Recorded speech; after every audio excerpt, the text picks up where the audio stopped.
നിലമ്പൂരിൽ ബി.ജെ.പി. സ്ഥാനാർത്ഥിയായി advocate Mohan George മത്സരിക്കും. ബി.ജെ.പി. ദേശീയ നേതൃത്വമാണ് സ്ഥാനാർത്ഥിയെ പ്രഖ്യാപിച്ചത്.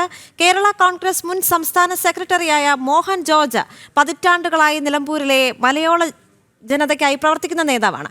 ഇതോടെ നിലമ്പൂരിലെ തെരഞ്ഞെടുപ്പ് ചിത്രം തെളിഞ്ഞു. പതിറ്റാണ്ടുകളായി നിലമ്പൂരിലെ സാമൂഹിക സാംസ്കാരിക മേഖലകളിൽ നിറഞ്ഞു നിൽക്കുന്ന വ്യക്തിയാണ് അഡ്വക്കേറ്റ് മോഹൻ ജോർജ്. കേരള കോൺഗ്രസിന്റെ മുൻ സംസ്ഥാന സെക്രട്ടറിയായ അദ്ദേഹം മണ്ഡലത്തിലെ മലയോര മേഖലയിലെ ജനങ്ങൾക്കായി പ്രവർത്തിച്ചുകൊണ്ടിരിക്കുകയാണ്.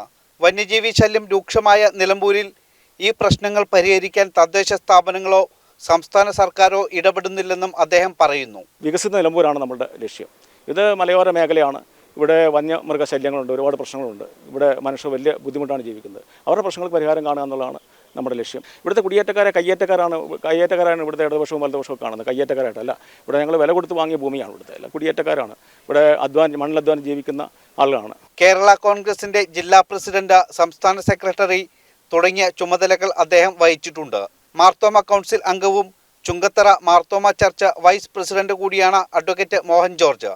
നരേന്ദ്രമോദി സർക്കാരിന്റെ നേതൃത്വത്തിൽ രാജ്യത്ത് നിരവധി വികസന പ്രവർത്തനങ്ങൾ നടക്കുന്നുണ്ടെന്നും അദ്ദേഹം പറഞ്ഞു.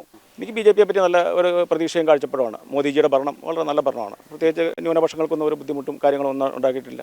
അദ്ദേഹത്തിൻ്റെ കുറച്ച് തീരുമാനങ്ങൾ ഭാരതത്തെ മുന്നോട്ട് നയിക്കാൻ പര്യാപ്തമാണ്. സ്ഥാനാർത്ഥി പ്രഖ്യാപനം വന്നതോടെ ബി.ജെ.പിയും പ്രചാരണ രംഗത്ത് സജീവമായി. താഴെത്തട്ടിലുള്ള പ്രവർത്തനങ്ങൾ നേരത്തെ തന്നെ ആരംഭിച്ചിരുന്നു.